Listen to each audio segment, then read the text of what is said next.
Cancer, this is your week ahead astrology forecast from Astrology Motivation by Born Without Boundaries. This video is going to cover the major planetary aspects and transits of this week. Let me tell you something, guys. I could ask you if you're ready, but let me get my psychic energy. You are not. No, it is big, because today, if you're watching this on May 5th, so it goes from May 5th to May 11th. That is it. That's the week we're covering. May 5th is a full moon eclipse. A full moon eclipse in Scorpio. Oh my God.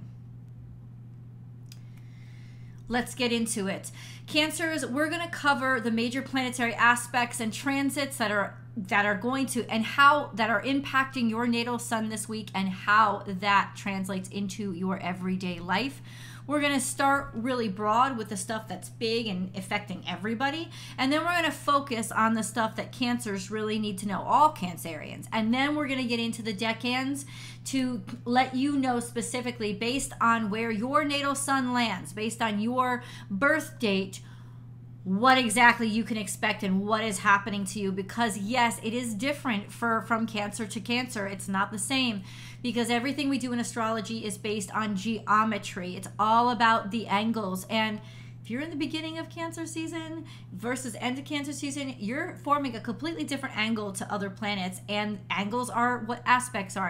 Aspects are the relationships that come from the angles that the two planets or planetary bodies are at to each other. So I should say are forming. Forgive my English.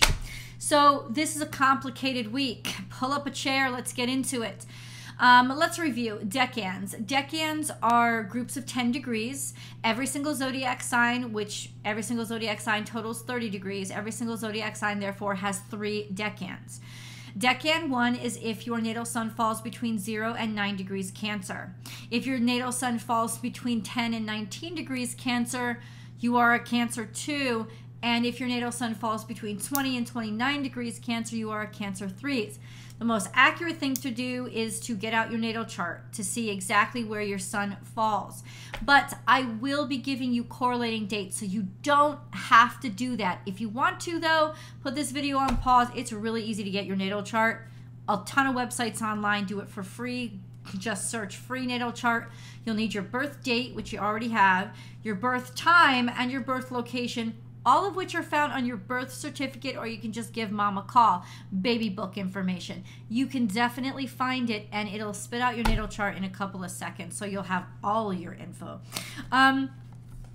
If you're really into astrology, you definitely start with your natal chart, because usually most people start learning astrology by learning themselves and understanding their own natal chart. It's really an exploration of yourself and how you connect to others around you and the cosmos. So that's what astrology is, a study of yourself through connectivity to the cosmos. This is a beautiful philosophy, actually. It's got nothing to do with religion. It's got nothing to do with, well, I won't say science, because at one point we weren't secularized, and science and faith used to be the same. People who used to inquire into the great divinity of things, they were scientists and they believed in God, and faith and science went together. So astronomy and astrology only became two different things in very recent times, say about maybe the 1800s. So that's kind of contemporary, especially in comparison to how long astrology and how long people have been studying the stars, right? So quite contemporary. Anyway, let's get back into the business for this week. Cancers, big full moon eclipse on May 5th. Anywhere the moon is, it's going to impact you. So I always tell you guys, grab yourself a lunar calendar. Cancers should know where the moon is, because then at least you'll know how you're reacting to things. It's going to impact you. When the moon is in Scorpio, because that's where this full moon is happening. When the moon is in Scorpio, it is intensely uncomfortable, because Scorpio, think about Scorpio as the underworld. Think about the pressure of all the earth on something that's very delicate. It's hidden. We don't like to talk about our emotions once they enter the Scorpio. It's hidden. It's repressed. It's repressed toxicities, things that can make us sick, these are not happy things. So this is what the moon is, this is what the full moon is exorcising. And it really is an exorcism when it comes to Scorpio, because this is about getting those demons out. When it comes to Scorpio, the 8th house, not necessarily the 8th house, but when it comes to Scorpio versus Pisces, Scorpio is very aware of what's hidden there. You will know what is hidden. You may have forgotten about it, but you intentionally repressed it. Suppressed memories are, or just unconscious, like things that you're not even aware of. That's Neptune. That's Pisces. That's 12th house. You like stuff that would surprise even you about you. Stuff that just comes out of nowhere. That's the 12th house. The 8th house or Scorpio energy is 100%, you know it, you've repressed it. And so the toxicity is building. And that's where the moon is during this full moon. This is an explosive full moon because there's an eclipse that's happening at the same time. It is a penumbral eclipse, which means it's not in the darkest part of the Earth's shadow, but it is going to be fully covered. We're not going to see it up here in the U.S. where I'm coming from. Central America, South America, you won't see it either. UK, you're not going to see it. New Zealand, you're not going to see it. It kind of takes this upward turn. Most of Western Europe will see it. Eastern Europe, definitely. Into India. Asia will definitely see it. Australia, also Eastern Africa will see it. The Middle East. You guys might be able to catch a glimpse of this, but us up here, we will not be able to. It'll still impact us. What is an eclipse? Change, dynamic change. And this is going to hurt because this kind of explosion, it has been compacted, and it's stuff that's been compacted for years. Go across the street to Taurus, which is exactly what's happening with it. When a full moon happens, it's when the moon is directly opposite to the sun. So this full moon is happening at 15 degrees Scorpio. The sun, therefore, is at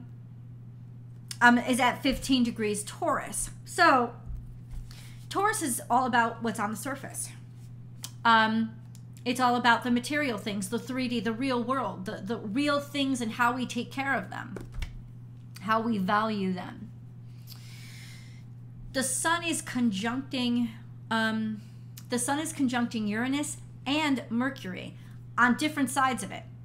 So it is conjuncting Mercury retrograde. So it's conjuncting Mercury retrograde and it's conjuncting Uranus. And it's, what does that mean? It kind of means eureka. Now I get it. Now I understand. I finally have the information, or there's finally something that I get. I understand it. I see it. I can touch it. I can put my hands on it. I understand it. I can comprehend it. It's going to be a fucking curveball, but ultimately it's a curveball that I needed. It may punch you in the gut, but it's something that you needed.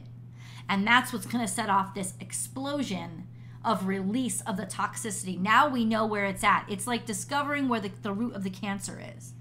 That's what's going to happen. That's kind of what it is. That's how powerful this new moon is. Now, the discovery, since it is in Taurus, coming through surface area, maybe inquiry into finances. Mercury is in retrograde, so stuff that we have to go over it again. We have to review it again. We have to find it. It will be discovered. And because of this, there's been toxicity that is built up. When we discover this, we're able to release the toxicity, because this sadness and this hurt and this pain and this suffering really didn't deserve to be building up. But what else could you do with it? There was no outlet. So it's those kind of contexts or situations that are really going to be popping off around this full moon. Even more. The full moon is square to, I'm sorry, hold on. No, it is not. So I'm going to stop there. It is conjunct to Uranus. It's conjunct to Mercury. How will this impact you guys? Well, a specific set of you, you're like at ground zero. So we're gonna talk about it, Cancerians. Another big thing that's happening this week is Venus. Welcome Venus, guys, because Venus is transiting into Cancer on the 7th of May.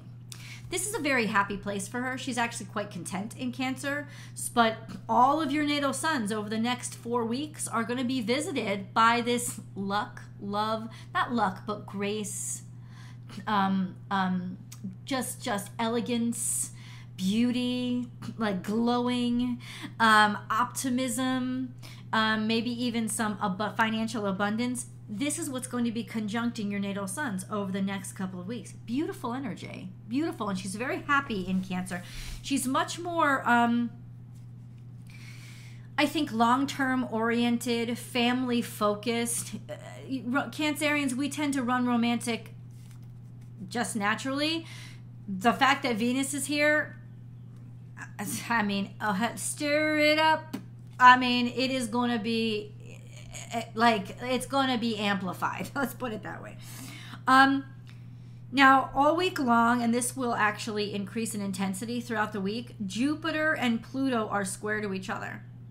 And Pluto is in opposition to Mars, which directly impacts you guys too, because Mars is in Cancer, and now it is in the middle of this square to Jupiter and opposition to Pluto. So Pluto is square to Jupiter, which is square to Pluto and to Mars, and Jupiter and Pluto are opposite. Can you say absolute just breaking, wreckage? Like Roto-Rooter, we're pushing through this, even if we have to break the pipe to do it.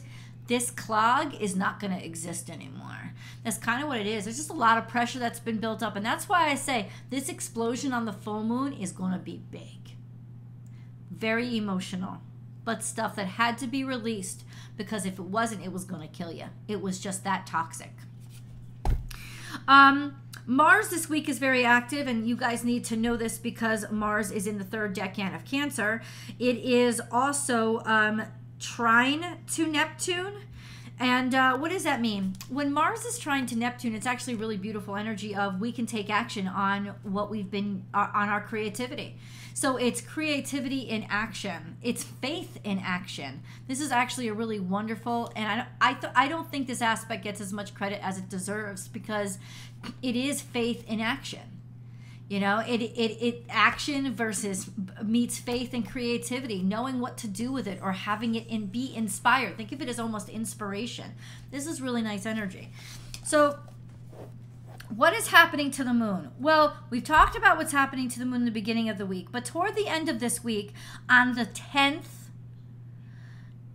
please be aware that the moon is going to be conjuncting Pluto, which means that it is in direct opposition to Mars, which means Cancer 3s. You are going to have this moon conjunct Pluto in direct opposition to your natal sun. On the 10th, it is an extremely emotional day. It is almost like so intense that it might drive you crazy for a while. It only lasts a day. Thank God it doesn't last long. But if things get emotionally out of hand, you'll know why. That's the 10th. Okay, so let's get into the decans. Cancer 3s, by the way, you guys are Leo cusps. You're basically the last 10 days of Cancer season. That's usually between the 10th or 11th through the 21st of Cancer. But once again, if you want to make the best accuracy, go get your natal chart. So Cancer, in the zodiac sign of Cancer is Venus. Venus as of the 7th. So Venus will move in Cancer between 0 degrees and 4 degrees this week. Once she gets into Cancer, she actually moves pretty quickly. Mars is moving between 21 and 25 degrees Cancer. So Mars is in the third decan, and Venus is in the first decan. So Venus, by the 7th, and for those of you born on the Gemini Cancer cusp, even earlier, basically from the start of this week, Venus is conjunct to your natal suns. By the end of this week, Venus will be conjunct to all of your natal suns. So you get the blessing of just feeling really beautiful and having just, it's like your mind is on abundance. You do tend to could overspend or overindulge during this period. Don't hate yourselves. Actually enjoy it, Cancer ones, because this is really harmonious and beautiful energy for you guys. This is a great time to go out on dates. You're going to be very attractive. You're going to be very stimulated. You're going to feel very valued, and you're going to be naturally attractive even if you're not trying. So this is a really great time to actually kind of use that to your advantage, because even if you're trying to like get a job or something, you'll just be far more charming. so whatever it is, use it to your advantage this week. It's yours. Your natal suns are sextile to Mercury retrograde, which means they are going to be sextile to Mercury retrograde during this full moon eclipse. This means opportunities for you. Oh yeah, babe. Oh yeah. Opportunities for you, discoveries of things, eureka moments, finally getting something, understanding it, information finally coming into you like a message in a bottle. It will arrive. These are opportunities. You are going to be long-term transits. The rest for you guys is long-term transits. You're sextile to the North Node. That's okay because, oh my God, you're sextile to the North Node. Jupiter is about to conjunct the North Node. So you guys are going to be, by next week, by the 20th of May. By the 20th of May, so in a couple of weeks, Jupiter is coming in. So that's actually really good news. But right now, you are sextile to the North Node and sextile to Mercury retrograde, getting finally understanding things, learning things, or hearing information you need to move forward into your future. It's long awaited. Let's put it that way. Long-term transits are square to Neptune, trine to Saturn, quincunx to Pluto, and trine to the South Node. This can make for it's almost like difficult in a way that you can get easily distracted.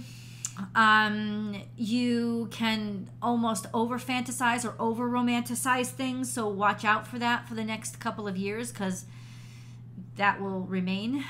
Because it's long term. Neptune will continue to impact your natal sun that way. For this year, trine to Saturn means you've got your career on your mind. And there's going to be harmonious movements in your career, and opportunities that don't come to you weren't meant to come to you. So just trust in the divine flow, and especially when it comes to your career or whatever you're building into the world. Rules, laws, and regulations, somehow they'll work out for you.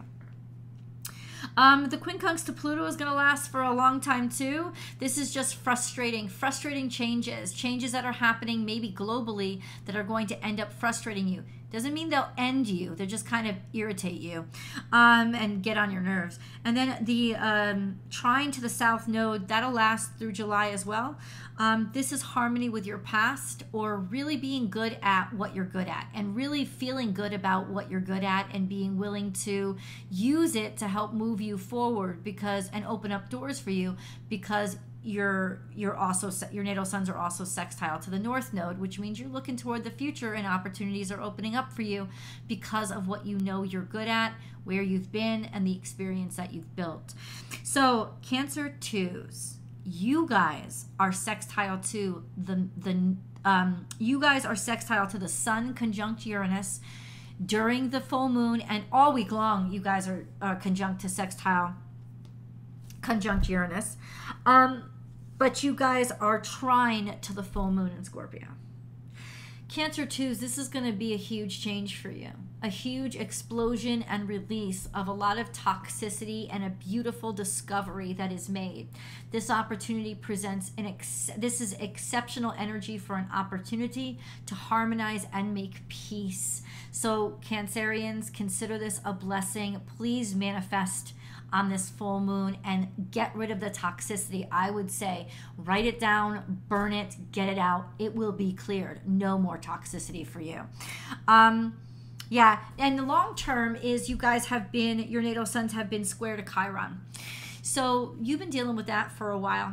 And I think what that means is learning from your suffering, or learning the hard way. And by learning the hard way, or things being extra tough for you so that you can become an expert level at them. This is something that's ongoing. I'm sure it's been frustrating for the past couple of years. It will be for the next couple of years, and then Chiron will move on to the third decan of Aries and bug the shit out of them. So really, this is sort of your training period.